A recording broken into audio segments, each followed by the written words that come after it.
Tá vendo aqui? Esse é o Wilson. Trabalhador de segurança do Bradesco, Nova Esperança. É, Banco Santo André. Não é mais Bradesco, saiu, agora é Santo André. Roncando no primeiro dia de ano, depois de uma cervejada. Olha a situação. Não para. É igual a bitoneira.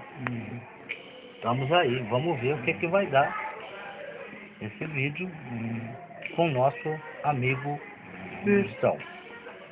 Aí, vai para Nova Esperança esse vídeo filmado. Menino lindo!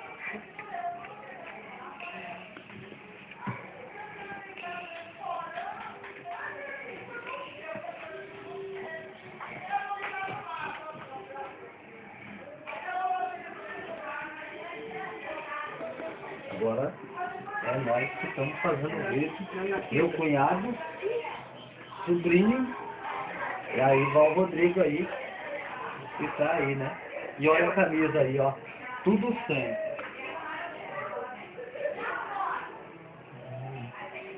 Sem dinheiro, sem juízo e sem vergonha. É outro também.